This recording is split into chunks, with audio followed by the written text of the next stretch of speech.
TV. Now we're taking a look at the major papers for today from the Nation, Punch, Vanguard, and the Guardian newspaper. And joining us this morning is a Nigerian, a patriotic Nigerian at that, Dr. Emmanuel Agu, who is a national affairs analyst. Dr. Emma, it's a pleasure to have you on Sunrise this morning. Thank you so much. And how has it been? I think it's okay for now. Nigeria has been treating you well, I suppose. Well, we are all managers and we continue to manage.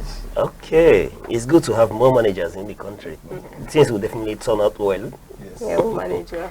All right.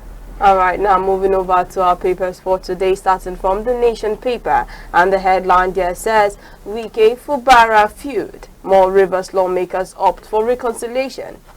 And in the Punch paper, the major headline there says, U.S. visa shockwave. Trump order may delay 5,000 intended Nigerian migrants. And in the Vanguard paper, the major headline there says, 40 years after, why Nzogu's coup was inevitable. And in the Guardian paper says, ambassadors' absence desperation exposed federal government's $9 million lobbying in U.S. I'll be starting today's paper from the Punch headline that says, U.S. visa shockwave. Trump order may delay 5,000 intended Nigerian immigrants. All right. Thousands of Nigerians hoping to migrate to the United States may face fresh uncertainty following a new directive linked to former President Donald Trump. The order could delay visa processing for about 5,000 intended Nigerian immigrants, sparking concerns among families, students, and professionals who have already invested time and resources into the process. Immigration experts warn the policy could worsen existing backlogs and heighten anxiety for applicants. All right. Looking at this headline this morning, it now begins to tell you where Nigeria is at the moment. How things has gotten so bad that we are being lumped with countries like Russia and Venezuela, other countries who are not in the good books of the United States government. We are told that the Nigerians, for example, overstay their visas. They depend, on benefits when they are in the country and all that. Then they are beginning to, classify us in the list of, if I will use the word, though maybe very harsh, persona non grata, And when you look at the figures, the number of visas that they give Nigeria, given to the collaboration between Nigeria and the US over time, it now becomes, more worrisome that we are at this stage. But Dr. Ima, I don't know. When given what is happening and the level of collaboration that we are seeing with the United States government, just yesterday we had catchment of arms that was delivered to Nigeria by the United States government, and today we are saying that we are no longer free to step into America as we used to be. Where the immigrants and non-immigrant visa seems to be quite easy for Nigerians, but it don't, in this administration, Donald Trump's government, it doesn't seem to be so any longer. What's your take on this? Yeah, thank you so much. When you look at that caption, you see delay. And sometimes, delay and denial, there is a thin line between delay and denial. And I know that the relationship between Nigeria and not just United States, other developed countries of the world have deteriorated. It has gone down. I think it's because of these security challenges that we are having. And Nigeria is no longer that investment destination that it used to be.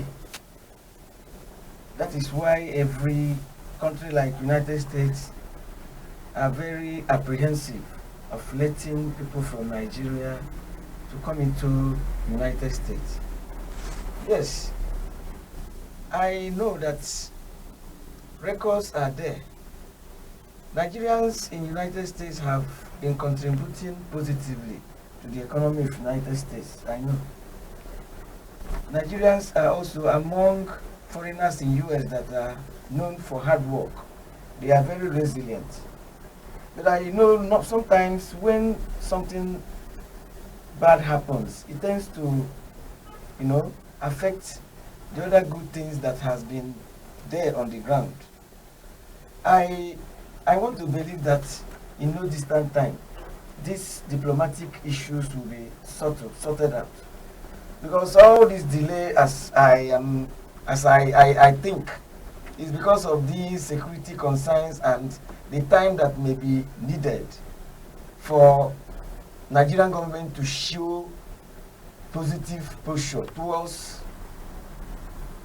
these, non-state actors that are operating in some parts of the country.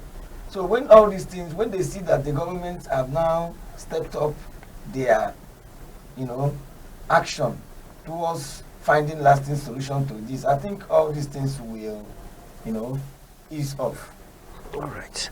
When you go further, the United States government said they are targeting countries that usually, overstay their visa, and with that this pause on immigrant and non-immigrant visa processing, which will take effect on January 24th, is necessitated by people who overstay their visa, and of course, like you did mention, issues around security threat, and but you pointed out quite importantly that Nigerians contribute positively to the US economy. Wouldn't that be a factor for Nigeria not to undergo this level of hardship? Because we know that United States, for example, is one country where Nigerians love to go, if not in terms of staying permanently. We want to go there for holidaying, medical tourism, and likes of it. What are the dangers that you see this pause will cause for Nigeria? Well, in the short run, because the Trump that I know has always been a strong advocate of people staying in their country to sort things out. He doesn't believe in people leaving their country, especially when things don't go well, for greener pasture. He is a man who believes that if you allow the best from their country to move in search of greener, who is going to stay back to fix it? Yeah. So I personally, I don't even believe in greener pasture, because if you cultivate and water it, plants that come out from it will become green. So it's better, and some of us that are running away, I know things are not good. But if these are people that are likely to engineer, changes, positive changes in the country. Ordinarily, if the country is on a very positive pedestal, nobody would begin to tell us, monitor movements, because nobody will even want to leave the country.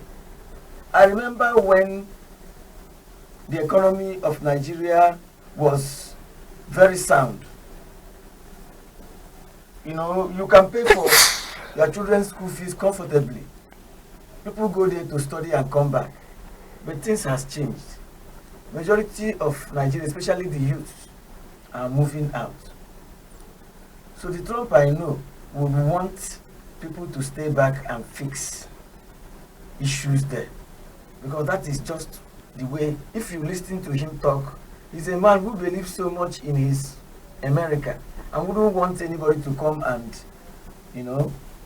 enjoy what you did not labor for. So in as much as I welcome people that may not want to be, if I listen to what Dele Farotimi said. He said that anybody who has the ability to leave this country and still remains has a psychiatric problem.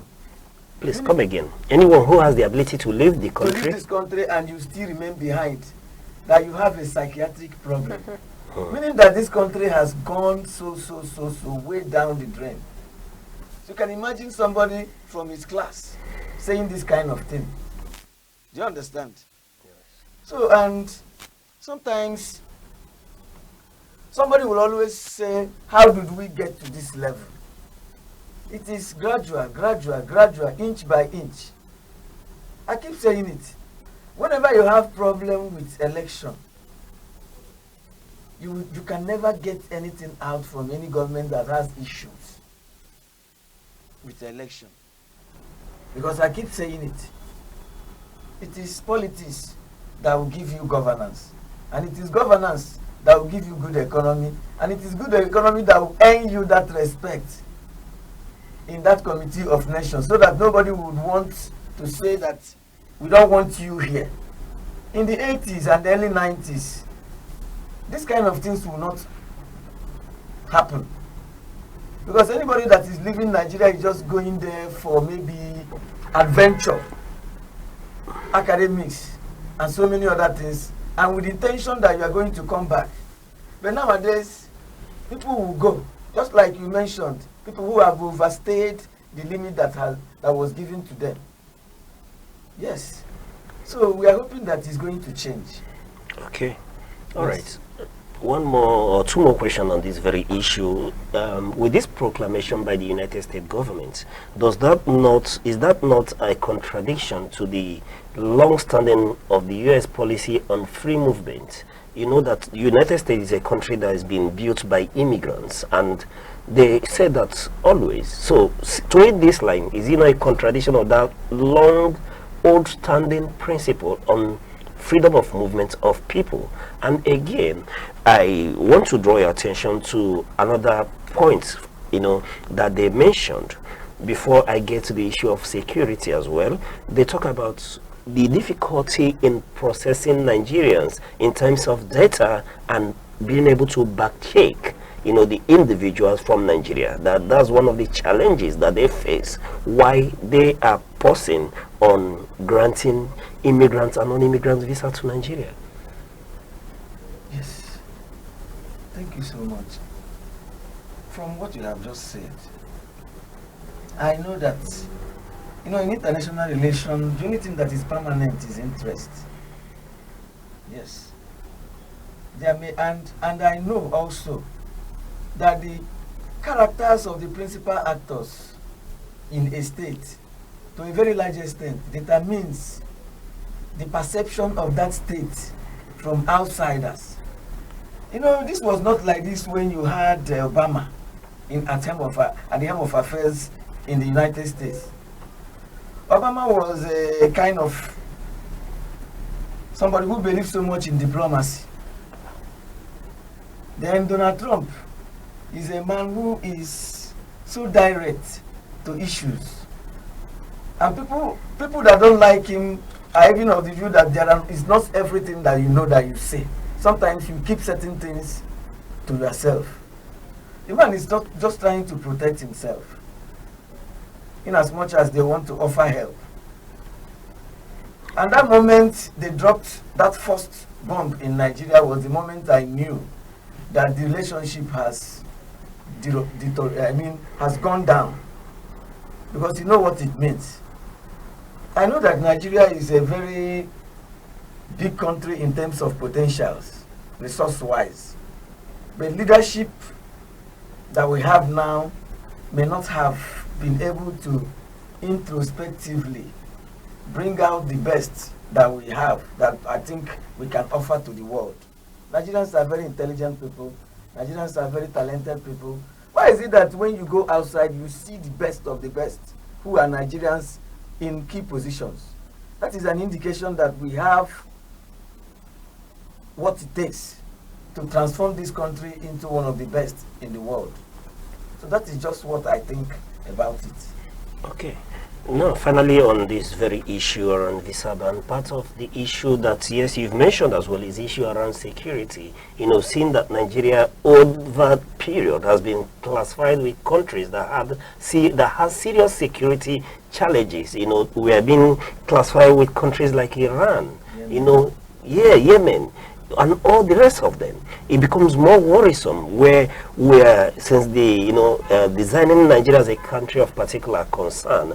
But my question this morning is, when they cite the issue of extremism as part of the reason, and we still have individuals who still tilt towards or being benevolent to the ideals of these bandits and terrorists in Nigeria, and we're not doing anything. They've not been arrested at the moment, and nothing is being done in this regard, as to be seen by the generality of people that something has been done.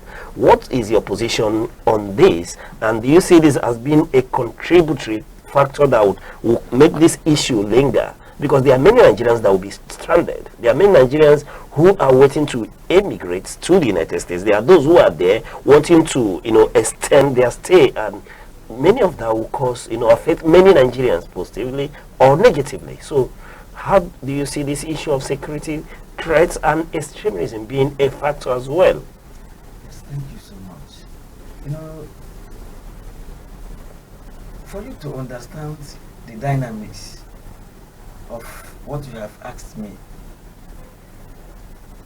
what is the general perception of some of these terrorists in the northern part of the country? They have brothers, they have relatives. Nigerians know where they live. So they see them as freedom fighters. Do you understand? And some prominent men in the north, if you look at some of the statements credited to them, you will see that they have this sympathy. They are sympathizers. And to a very large extent, let me even tell you that 99% of the reason why America does not want Nigerians to, go into US is that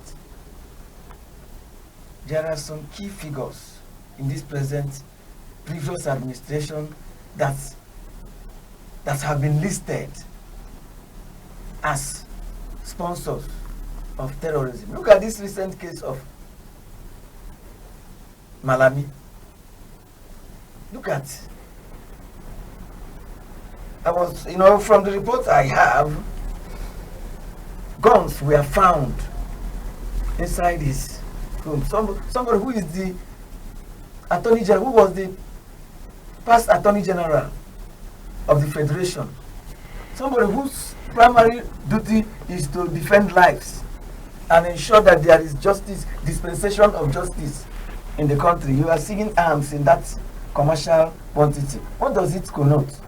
How would America and leaders and prominent people in the other side of the world perceive Nigeria? So there is this collusion, and it will be very difficult for anybody to extricate. I have my own solution as a political scientist, because I always look at things from solution perspective. I don't always talk about problem. If really you want to get away from this, I am suggesting, and that is probably what America may want to do, regime change. Look for any alternative, credible alternative. I don't want to mention names. Yeah, sorry to cut in. When we say regime change, nobody would accept that favorably. Where we've had regime change, things have not worked well, and we're in a democracy. So when you cite regime change, it could be interpreted to mean that you are wanting us to move away from democracy. What Nigerians? No, I am not. I am against Praetorianism, that is military intervention. Okay. I don't subscribe. So we are looking at regime change to mean perhaps when we go into the next dispensation of politicking, electioneering, and getting perhaps going a different direction in terms of political party. Yes. Let me come. What I mean by regime change is, you look at, because America will not come and fight your war for you. Okay. They will do the bit, information gathering. They will supply you, they may supply you arms. The arms that they are supplying you is not, they do it because the world has become a global system. Because one problem in any part of the world is problem to every other person. They will supply you arms, train you to fight your own war. But when coming to regime change, you have so many alternatives. If we have so many political parties, they will watch. Who are those principal? Who are those people that may likely, just like what Obama did during the Goodluck Jonathan era? You can do it. Look at another candidate. Look at candidates that you think. You can meet him, tell him what you need from him. Set up structures that would enable all these things. This insecurity that you see in this country, if we have structural modification, all these things will fizzle out. All right, but granted, we cannot, lay the blame entirely on the present government when you talk about security, because the issue around insecurity in Nigeria, especially as prevalent in northern Nigeria, has been there for predicting this administration and beyond even the administration of Muhammadu Buhari. So I think it's like you did mention, it's a structural thing, in terms of our armed forces, the security architecture entirely, and perhaps not just because of the government in place at the time. Yes, you talked about armed forces. For me, infiltration is the last stage before you see complete takeover of any state. Most of our key structures has been infiltrated either by people who have sympathy for these non-state actors, and in a situation like this it becomes very difficult for you don't even know the direction that you will go to get results. Look at how a brigadier general was killed. Stories surrounding his death. You will know that there are people who are enemy inside that security architecture. So whenever you have this issue of infiltration, remember when they told us something about repentant Boko Haram, that some of them went inside, and I don't know how we are going to allow somebody who went through radicalization to change overnight. So that one is a story for another day. All right. So what I'm trying to tell you is that regime change is going to change a lot of things because it's systemic. And in a system you have component units. Head of a system knows, and you just pluck it. You don't leave a rotten egg in the midst of other eggs. You remove it and throw it away. All right. That's quite apt, But let's move on to the next newspaper headline. All right, moving over to the next paper for today, coming from the Vanguard paper, and the headline there says, 60 years after, why Nzogu's coup was inevitable. 60 years after Nigeria's first military coup, Vanguard revisits history to explain why Major Chukwuma Kaduna Nzogu's 1966 coup is widely described as inevitable. The analysis points to deep-rooted issues at the time: political corruption, ethnic tension, electoral crisis, and weak institutions, which together created a volatile atmosphere that made military intervention almost unavoidable in the eyes of the coup plotters. All right. Doctor, when we look at the Chukwuma Kaduna Nzogu, a lot of problems were cited by the QPs as at the time.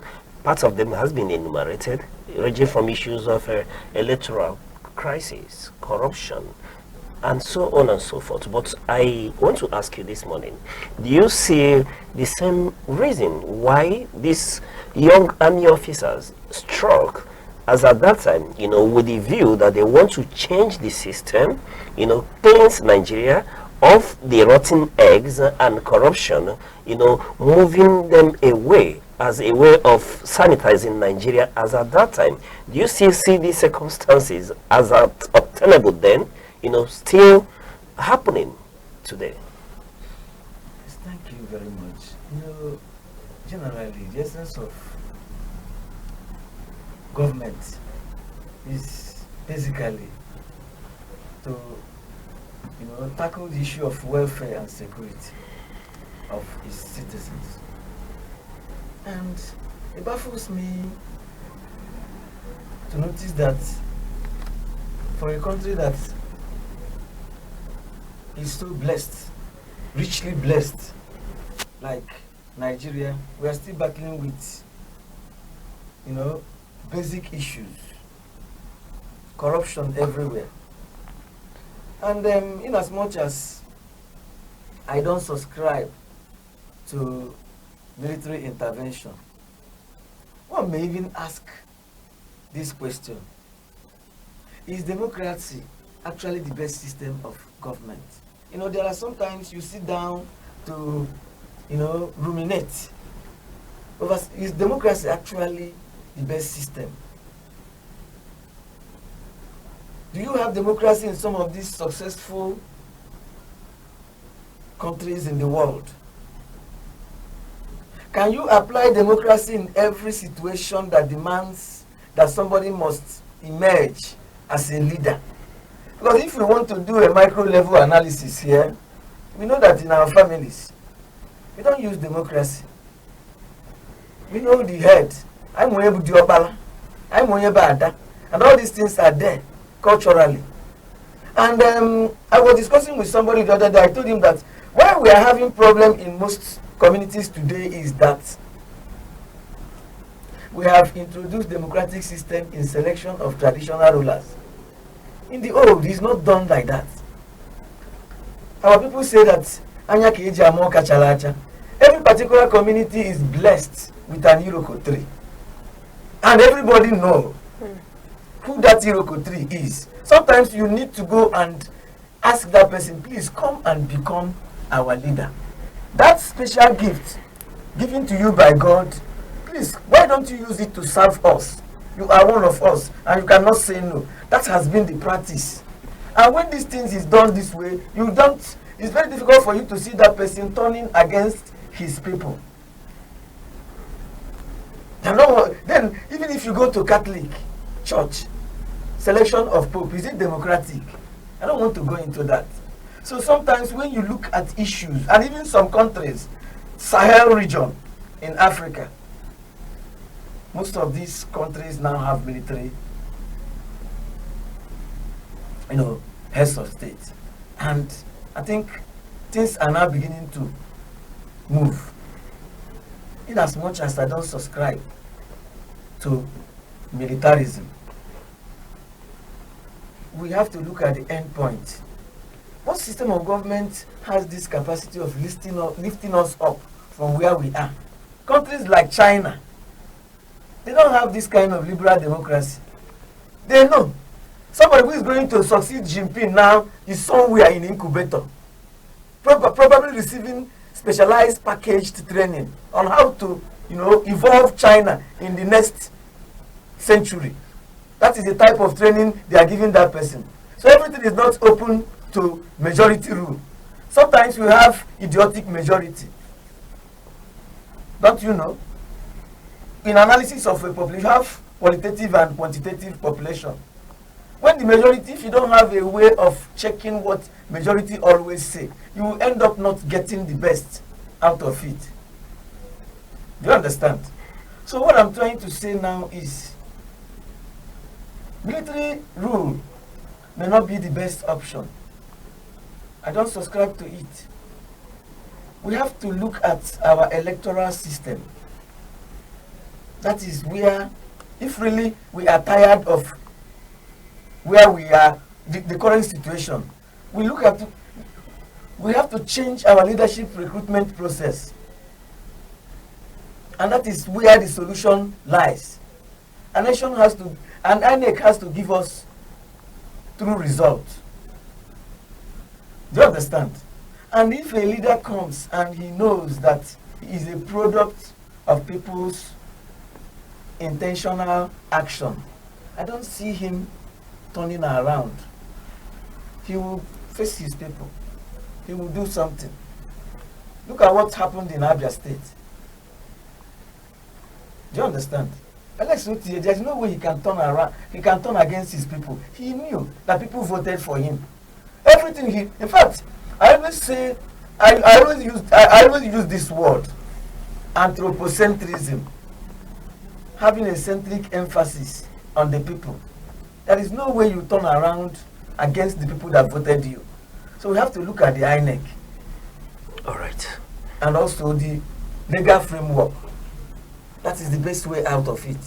All right. Military rule is not an option for me. All right, that's quite clear, and I quite agree with you that the military rule is not an option. Rather, we should tinker with our electoral process to be so transparent, so that the people are carried along where vote counts. You know, is still the most acceptable, structure in democracy, so that the voice of the majority, or the majority would, like they say, will always have their way, but let minority equally have their say as well. Yes. So. All right, now thank you very much.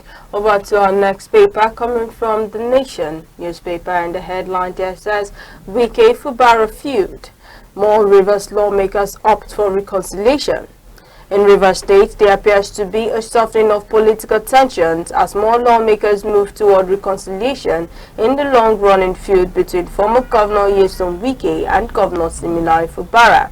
Reports say some aggrieved legislators are now favoring dialogue over confrontation, raising fresh hopes that the political crisis rocking the state may be heading towards a peaceful resolution, one that could restore stability to governance and legislative activities. All right. When we go into the issues in River State, there are a lot to unpack from River State. It's been a running issue which we felt that by this time in 2026 that will have been a foregone issue that wouldn't be tilting back towards where we took off in 2025, that culminated in seeing a state of emergency in River State.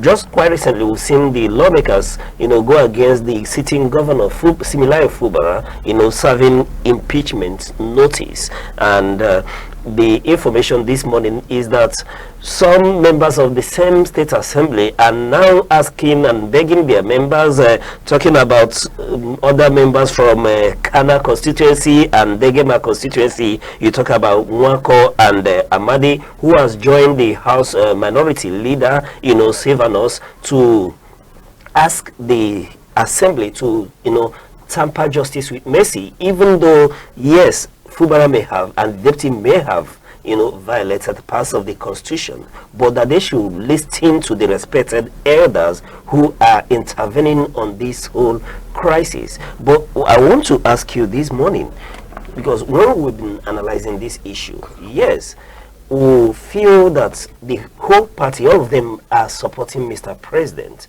and they should listen to the party hierarchy, and impeachment, according to many analysts, is not the way to go, that the people of River State should be considered in all this, because he said that when two elephants are fighting, it's the grass that suffers.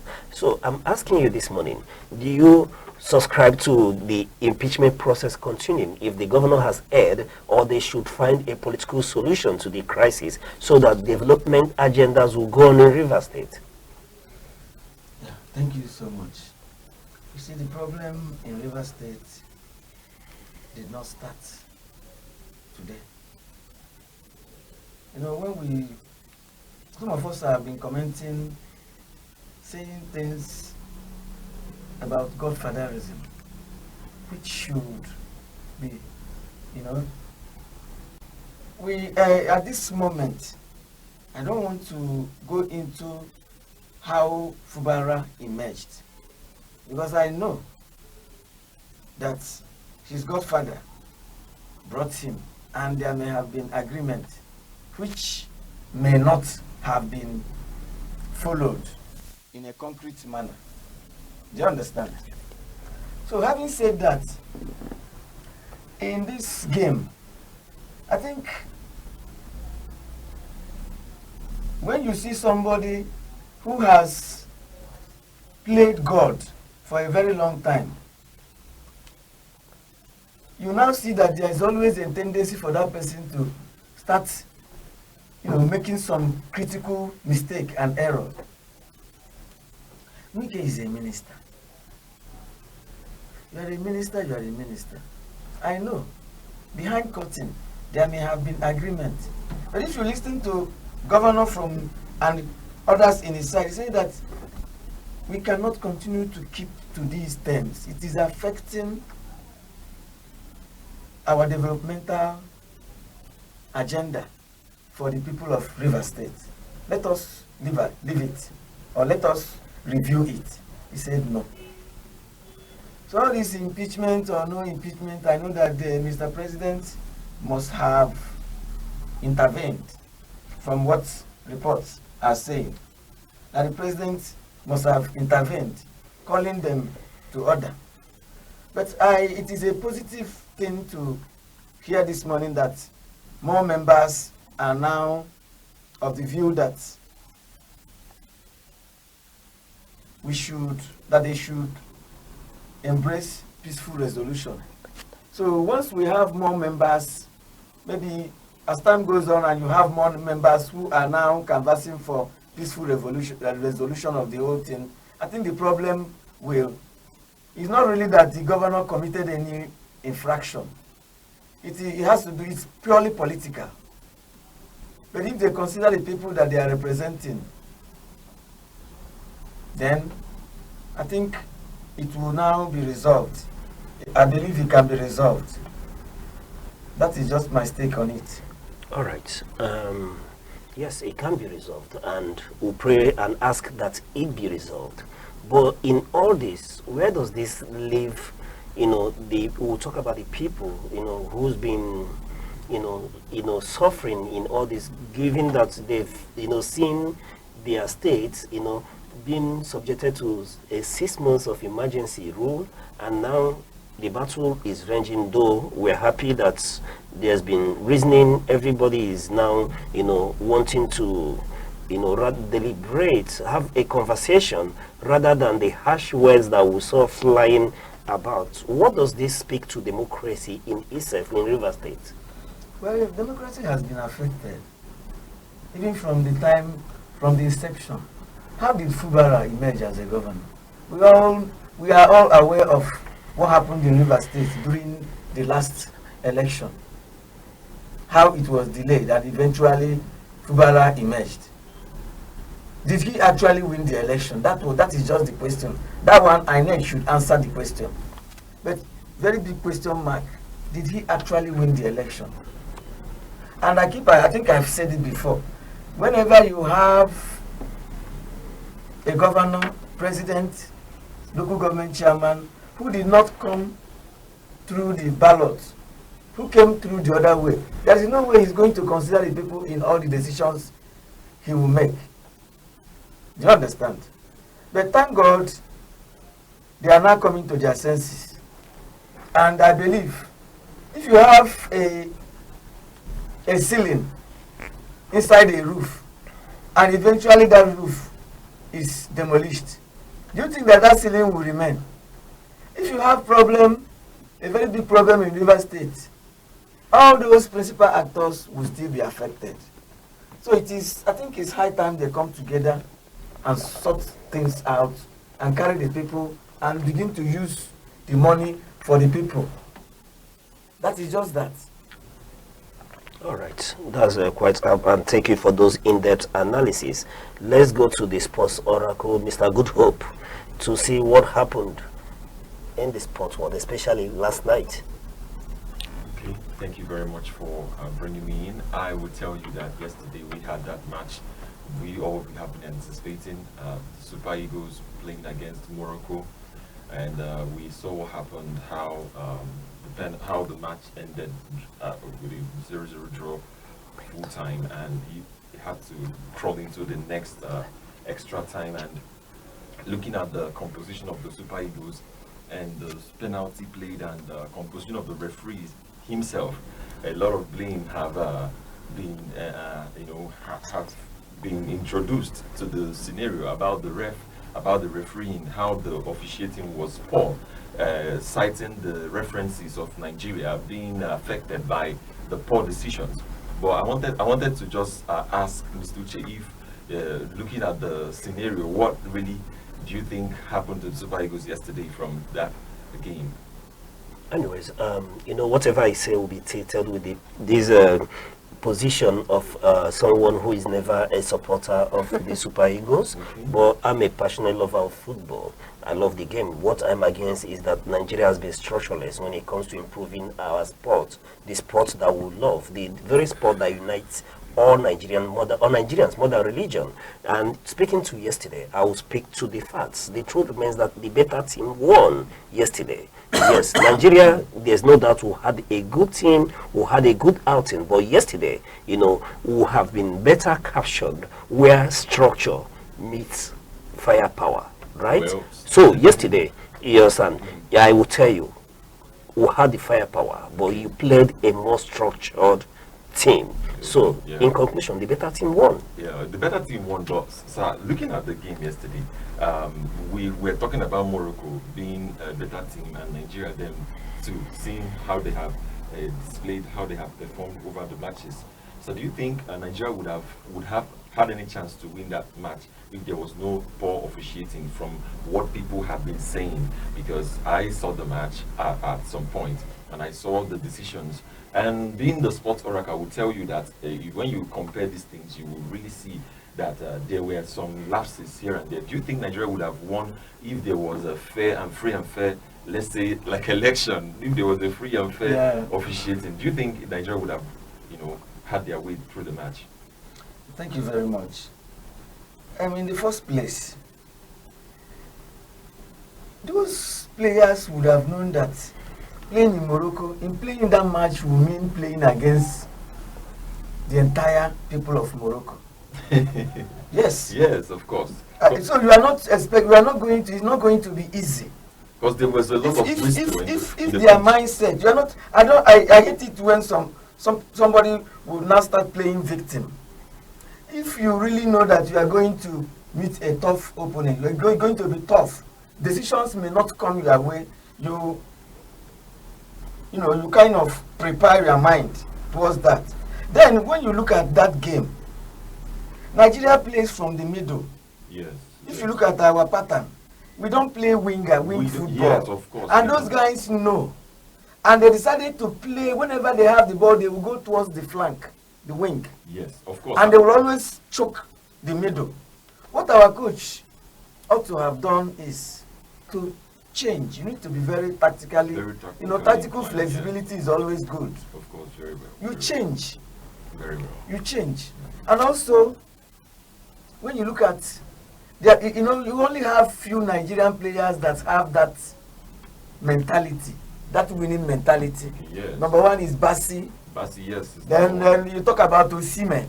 Then you talk about Nwabali. Nwabali tried yesterday too. Nwabali, people don't like him because of some mistakes in the past. Yes, yes. Some of us are even playing as if we are not, although that one has reasons.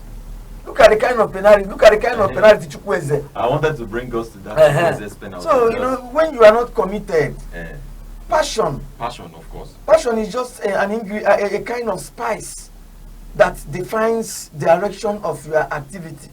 Once you don't have passion, there is no way you are going to do something in a very, definite way. Passion. Okay. Some of our players are lacking in that. And when you watch the two teams play, you see that Moroccans are the people that have shown that they want to win. Yes. Nigerians are just relaxed, defending. To what extent are you going to defend? Well, I will tell you that looking at the match yesterday, there are many lessons we can draw from it. First of all, Samuel Chukwueze being that's his penalty that he had to play. That's a very poor penalty. It was a back pass. It was a very poor penalty. Looking at the condition of what happened, you will see that penalty, he was just something to play penalty. But let me ask you one of those structural questions I always raise. How long did they have to camp as a team? Okay, let me say something. You see, sometimes the way we reason at times, if you have issue of corruption in a country, it affects it's systemic. In a system, you have so many components, you have component units. It's just like a virus. There is corruption in Ministry of Sports. There is corruption in Ministry of Work. And it affects our morale. Symbolic attribute of a state has been affected. How many players would want to die for the country. Yeah. Do you understand? How many players would want to die for Nigeria? Why playing for Nigeria? Because of the attitude of, because of poor governance. So corruption. And let me say this, there are countries that are not known, they are not among the best in the world when you want to talk about football.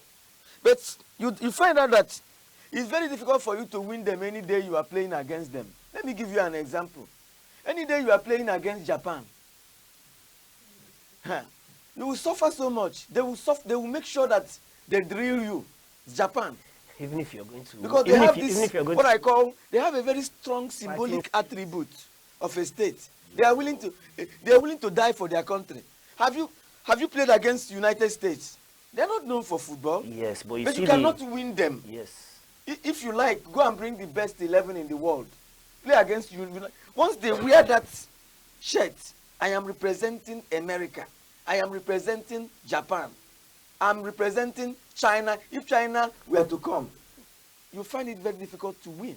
But if I may, there was a time when that was the passion that Nigerians played. And that's what I complain about. That passion seems not to be there. There had to be a time that wearing that national jersey was an honor, for our players. And you see that fighting spirit in them, in the football. It was there across board. And that's what we stick to. That's why the likes of me that told you that we are heartbreaking cannot watch the Nigerian football when Nigerians are playing. I managed to, pee in, peep into the match yesterday. I watched the way it was going, and I did tell the person that I don't see Nigeria, winning this one. Even when people are predicting high goal margin and all that, I said, I'm not seeing the goal. And then I slept off. I woke up again at the nip of time when the penalties were being taken. When Nigeria has missed one, I told them, if is it Hakimi, right? I said, if Hakimi scores, Nigeria is not coming out of this. And immediately it happened. I said, there's no coming out of this. What do you have to say about that handball incident? Some people will say the hand is tucked in, but I saw it. Any referee would have given it, and 50-50 chance. A referee that has bias will wait for 50-50 chance to do what he wants to do. Yeah. He would have easily given that to them. That handball incident. Yeah. But we just managed to escape. Thank God we lost, and we lost gallantly. Yes. So but we are not the better side. That's the word. We lost gallantly and we are not the better side. So people shouldn't complain about officiating and all that. We always look for a reason. We always look for reasons. We have so many governance issues. We have insecurity. Perhaps he was playing a factor in the field yesterday. Yes, they were looking at if they dash them that money, they are going to pay us. Talking about the money too, we are talking. Abdul Samad Rabiu, chairman of Bua Group, has pledged to give the Super Eagles $500,000 if he said this before they played the match, and now he has said he's going to give it to them.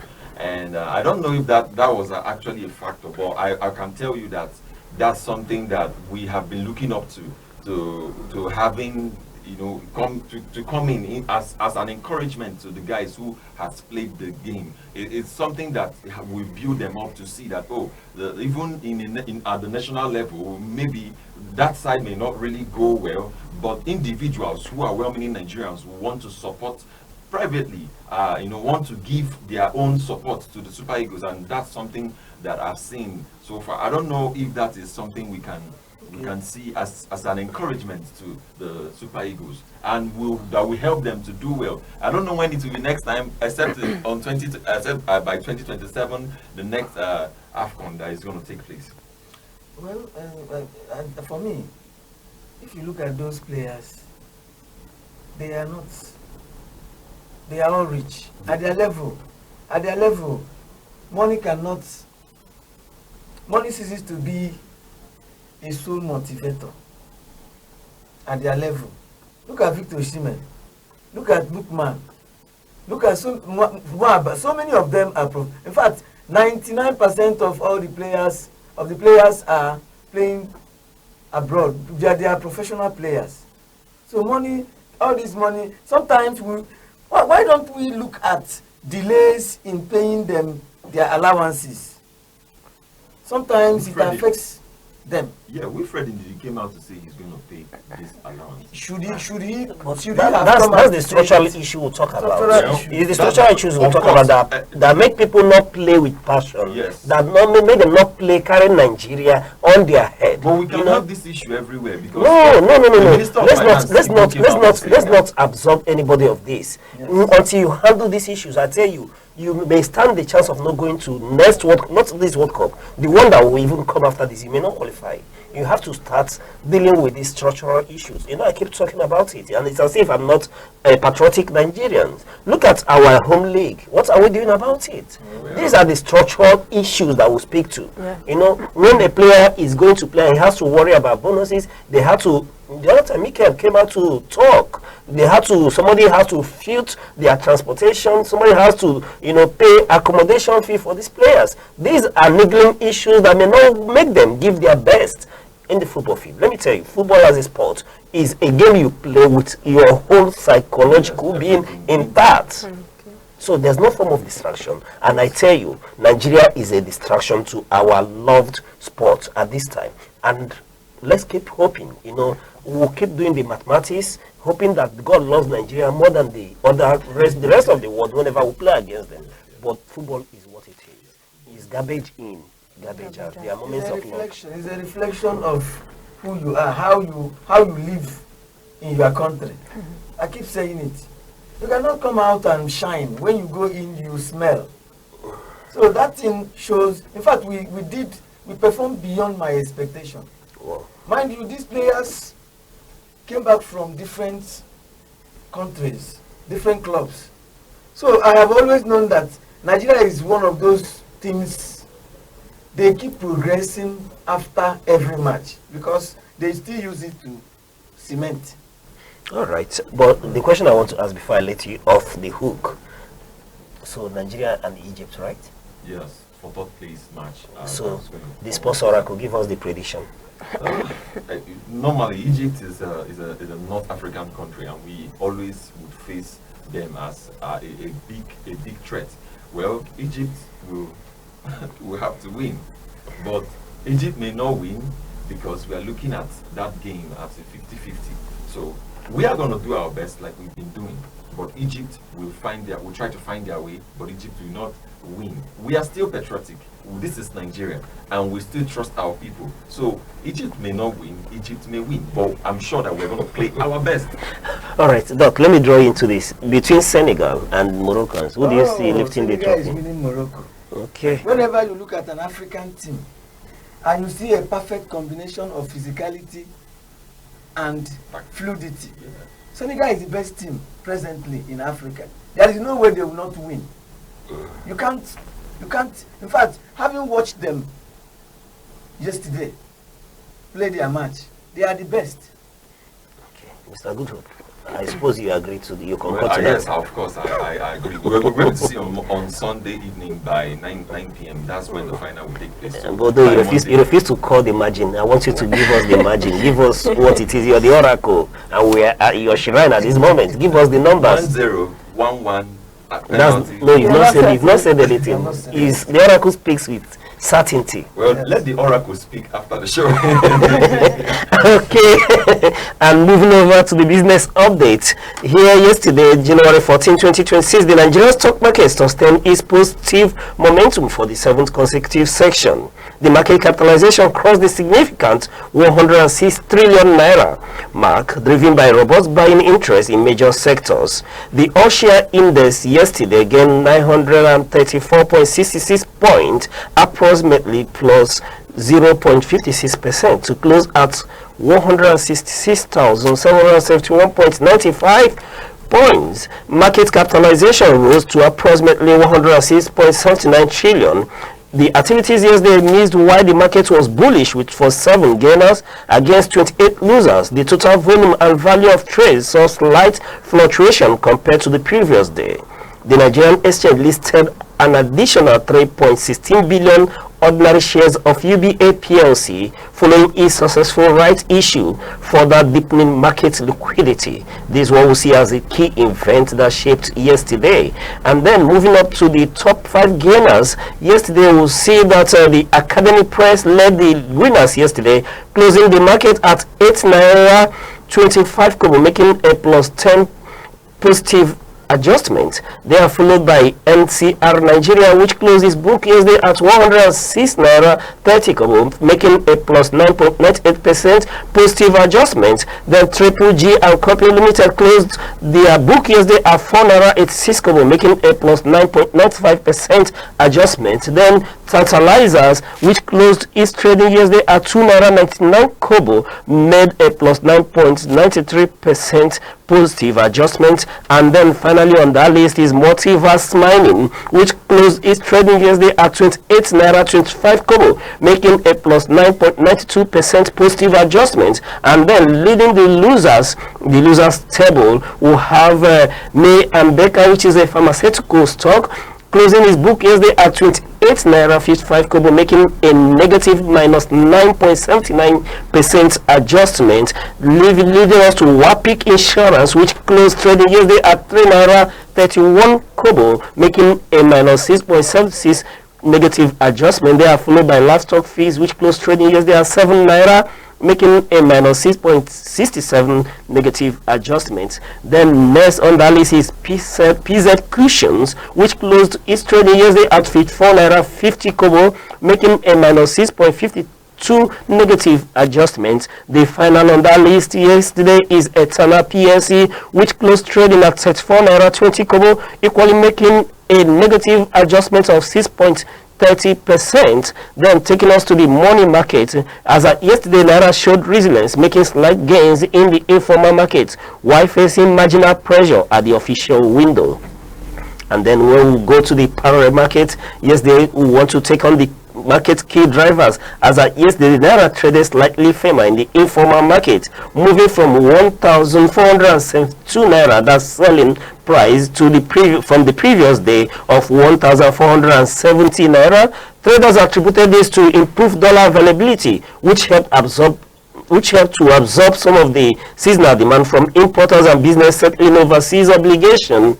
Then the pressure we saw yesterday at the Nigerian foreign exchange market, the Naira opened session at approximately 1,426 naira 67 kobo. Despite central bank efforts to boost liquidity, demand for dollar for international trade and debt servicing kept closing rate under slight pressure compared to the previous day's close of the market at 1,424.50.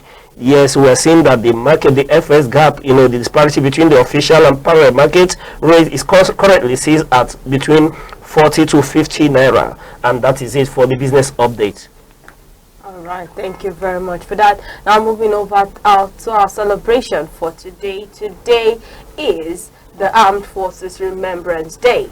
And today, being the Armed Forces Remembrance Day, is a solemn occasion set aside to honor the courage, sacrifice, and patriotism of the men and women of the armed forces who laid down their lives in the service of their country. Observed annually on January 15 in Nigeria, the day marks the end of the Nigerian Civil War and serves as a moment of reflection on the course of peace and national unity. The day is dedicated to remembering fallen heroes who fought to defend Nigeria's sovereignty, protect its territorial integrity, and preserve democracy.